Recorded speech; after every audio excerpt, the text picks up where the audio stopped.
রাক্ষস বাণ মারণ। শত্রুর বুকে 2 ঘন্টার মধ্যে বাণ মেরে শত্রুকে শেষ করে ফেলার উপায়। যারা দেশ বিদেশ থেকে যে কোনো প্রান্ত থেকে দেশের আমার এই ভিডিওটা দেখতেছেন, শত্রুকে নিধন করার উদ্দেশ্যে ভিডিওটা নকশাটা আপনারা স্ক্রিনশট দিয়ে রাখেন। এই সেই নকশা, এই সেই রাক্ষস বাণের নকশা। এই নকশার মাধ্যমেই মাত্র 2 ঘন্টার মধ্যে পৃথিবীর যে প্রান্ত থেকে, যেখান থেকে খুশি সেইখান থেকে শত্রুকে শেষ করে ফেলা যাবে। অনেক ভাইয়েরা বলতেছেন, চেষ্টা করতেছেন বান মারা কাজ করার জন্য, কিন্তু করতে পারতেছেন না। আসলে বান মারা কাজটা মুখ দিয়ে বললাম আর হয়ে গেল এমন জিনিস না। প্রকৃতপক্ষে বান মারা কি জিনিস?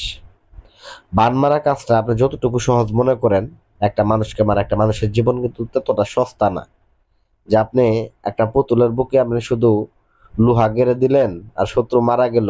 না, অসম্ভব। আসলে এগুলা জিনিসের মধ্যে সব থেকে গুরুত্বপূর্ণ জিনিস হচ্ছে নকশা, যন্ত্র, তন্ত্র, মন্ত্র, এই জিনিসগুলা। যখন একটা কাজের মধ্যে আপনি মন্ত্র প্রয়োগ করবেন, কাজটা জাগ্রত হবে সঠিকভাবে। কারণ অনেক ভাইয়েরা কাজ করেন, অনেক তান্ত্রিকদের দিয়ে কাজ করেন, ওই সকল তান্ত্রিকরা দেখবেন আসন জাগ্রত করা মন্ত্র জানে না। অনেকে আছে দেখা গেছে পুতুল জাগ্রত করবে, পুতুলও জাগ্রত করতে পারে না। তো এইগুলা আলাদা আলাদা জাগ্রত করার আলাদা আলাদা মন্ত্র আছে। তো এইগুলা না জেনে যদি আপনি হুট করে যদি শত্রুকে মারতে বসেন, আপনার শত্রু তো মারতে পারবেন না, বরং নিজেই মরে যাবেন।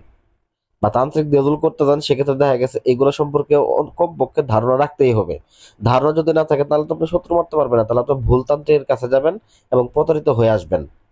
অনেকে আমাদেরকে অবজেকশন জানায়, ভাই এরকম ভাবে আমাদের কাছে কাজ করতে দিয়েছি, বলছে ভাই 5,000 দেন, 10,000 দেন। অনেকে এরকম ভাবে অর্থ লেনদেন করে দেখা গেছে যে প্রতারিত হয়েছে। কিন্তু আসলে এই শত্রুর জীবন এত সস্তা না। যে অ্যামাউন্টের কথা বলতেছে, এই অ্যামাউন্ট আসলে শত্রুকে জীবনেও সে ব্যক্তি ঘায়াল করতে পারবে না। বিশেষ করে মহাযজ্ঞ আসনের এক খরচ, এগুলো নকশার কাজে এক খরচ, যন্ত্রের কাজে এক খরচ, তন্ত্রের কাজে এক খরচ, আলাদা আলাদা খরচ আছে। তবে আজকে যে বিদ্যাটা দিতেছি, এটা নিজের হাত দিয়ে খরচ করবেন, নিজের হাত দিয়ে শত্রুকে শেষ করবেন, তাও মাত্র 2 ঘন্টার মধ্যে। তো আমি কথা না বাড়িয়ে নিয়মে চলে যাচ্ছি। এই কাজটা করার জন্য আপনাকে সময় হিসেবে বেছে নিতে হবে যে কোনো শনিবার অথবা মঙ্গলবার দিন। শনিবার অথবা মঙ্গলবার দিন আসন করে বসতে হবে উত্তর দিক করে। এই নকশাটাকে নিতে হবে, ব্যক্তির নাম দিতে হবে, ব্যক্তির বাবার নাম নিতে হবে। তো বিশেষ করে নাম নেওয়ার ক্ষেত্রে আমি আপনাদেরকে বলি, অনেকে ভুলটা করে ফেলেন। কারণ নামটা আসল নাম থাকে, ডাকনাম থাকে, দরকার হলে নাম দুইটাই নেবেন। তবুও নামে যাতে ভুল না হয়, কারণ নামে যদি ভুল হয়, নাম দিয়ে কাজ করেন, সেক্ষেত্রে ভুল জায়গায় চলে গেলে শত্রু কিন্তু মারা যাবে না। এটা মনে রাখবেন। তারপরে শত্রুর নাম, শত্রুর বয়স নেবেন, পিতার নাম নেবেন, মাতার নাম নেবেন, এগুলা লিখে নেবেন এবং নকশাটা সুন্দর করে অঙ্কন করে নেবেন। এবং সব থেকে বড় বিষয় হচ্ছে শ্মশানের কয়লা এবং কি শ্মশানের মাটি মিশ্রিত করে একটা পুতুল বানাবেন। শ্মশানের কোন কয়লা, যে কয়লাগুলা, যে খড়িগুলা দিয়ে মরা পোড়ানো হয়, মরা পোড়ানোর পরে যে অবশিষ্ট কয়লা থাকে, এই কয়লা এবং কি মাটি দ্বারা আপনাকে পুতুল বানিয়ে নিতে হবে। ওইখান থেকে মাটি আনতে হবে। তো তারপরে এই পুতুলটার মধ্যে আপনাকে এই নকশাটাকে ভরতে হবে, নাম ঠিকানা সবকিছু লিখে ভরতে হবে। তবে নকশাটা লেখার নিয়মটা কি? তো আসলে প্রকৃতপক্ষে নকশাটা লেখার ক্ষেত্রে আপনারা পাঠার রক্ত দ্বারা এটাকে অঙ্কন করবেন এবং নকশাটার প্রতি বিশ্বাস ভক্তি রাখে, মনের প্রাণে বিশ্বাস ভক্তি রাখে কাজটা শুরু করবেন। আর যে পুতুলটা বানাবেন, ওই পুতুলটাকে মনে করবেন যে এইটা আমার শত্রু। মনে করে সিয়াম নামে একটা লোককে কাজ করবেন, মনে করবেন যে এই সিয়াম নামে ব্যক্তিটা আমার শত্রু, এই পুতুলটাই সিয়াম।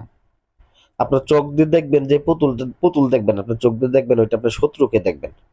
তো তারপর ভিউয়ার্স, আপনার যে কাজ সেটা হচ্ছে পুতুলটার মধ্যে ঢোকানোর পরে গজাল তো চেনেন, গজাল, যাকে আমরা বলতে দেখা গেছে গজাল দিয়ে বিভিন্ন বান মারা হয়। গজালের বান আমার কাছে 21 পদের বান মারার বিদ্যা আছে, ওর মধ্যে থেকে এটা আরেকটা অন্যতম একটা বিদ্যা। তো এই গজালটা অবশ্যই আপনাকে এই পুতুলের বুকের মধ্যে গেঁথে দিবেন। কি বলে গেঁথে দিবেন? সূরা নাস উল্টা পড়ে, সূরা নাস উল্টা করে পড়ে তারপরে আপনারা এই পুতুলটার পেটের মধ্যে গেঁথে দিবেন এবং 3টা আলপিন গেঁথে দিবেন। তো এটাকে পরিশেষে আপনাকে কি করতে হবে? তো এটা যখন আপনি সূরা নাসটা উল্টা করে পড়বেন, হ্যাঁ, বাংলায় লিখে নিবেন আগে, প্রথমত লিখে নিয়ে তারপরে এটাকে উল্টা করে পড়ে এর মধ্যে ফু দিয়ে নিবেন। ফু দিয়ে নিয়ে পুতুলটা জাগ্রত হয়ে যাবে। ওই সময় আপনার শত্রুর নামটা শেষে জপ করে নিবেন, যেটা সিয়ামের পুতুল। আপনার মনে প্রাণে এটা এই জিনিসটা ধ্যান ধারণা থাকবে। তো যাই হোক ভিউয়ার্স, পরিশেষে আপনাকে যে কাজটা করতে হবে, এটাকে নিয়ে যাইতে হবে একটা কবর, পুরাতন কবরের মধ্যে। এই পুরাতন কবরটা আপনাকে খুঁড়ে এই আলপিনটা এবং কি এই যে গজালটাকে সহ ওইখানে পুঁতে দিয়ে চলে আসবেন। ব্যাস এতটুকুই কাজ। পোতার ঠিক 2 ঘন্টার মাথায়, আপনার অপেক্ষা 2 ঘন্টার মাথায় শত্রু পৃথিবীর যে প্রান্তে থাকুক 2 ঘন্টার মধ্যে মারা যাবে। শরীর যদি বন্ধ করা থাকে, কাজ যদি আটকানো থাকে, তবু এই কাজ ভেদ করে ঢুকবে, 100% গ্যারান্টি। আশা করি ভিডিওটা ভালো লাগবে। ভিডিওতে লাইক করবেন, চ্যানেলটাকে সাবস্ক্রাইব করে দিবেন। ধন্যবাদ সবাইকে।